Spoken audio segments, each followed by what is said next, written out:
L'immobilier de luxe aujourd'hui est dans une vague extrêmement dynamique. Je dirais c'est un marché qui est dynamique, tonique, et la France a un rôle excessivement important au niveau mondial. Et c'est vrai que ça nous permet aussi d'observer des nouvelles tendances aujourd'hui et de voir un peu par rapport à certains autres pays ce qui se passe. Au niveau français, nous voyons aujourd'hui arriver les millennials de plus en plus présents. On voit une véritable tendance des millennials à investir dans l'immobilier. Contrairement à ce qu'on pouvait penser, les millennials ne sont pas du tout dans l'usage. Ils veulent devenir propriétaires, ils veulent sécuriser leur avenir et ils investissent énormément dans l'immobilier de luxe. Et on voit de nombreux millennials primo-accédants sur Paris Intramuros. On voit des millennials qui vont investir aussi, ceux qui ne peuvent pas sur Paris Intramuros, sur les régions, que ce soit Nantes, que ce soit Lyon, que ce soit Toulouse, et qui vont investir dans ces grandes capitales régionales.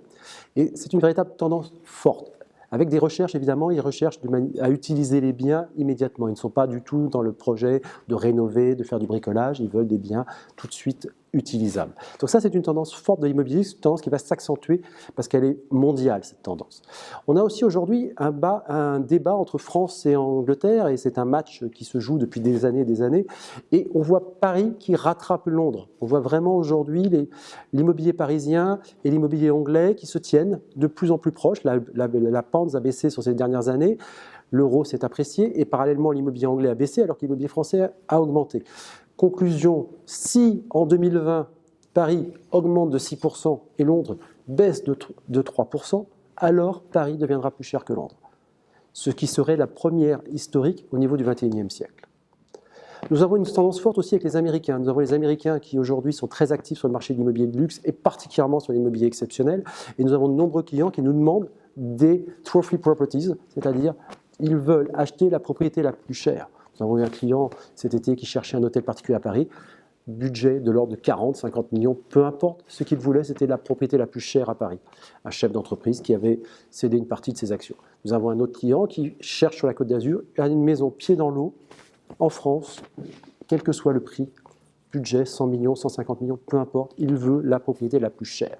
Ça fait partie aujourd'hui de ces nouveaux modes de consommation et d'immobilier de luxe qui fait rêver parce que c'est à la fois un investissement, mais c'est aussi une valeur d'usage, c'est aussi un plaisir.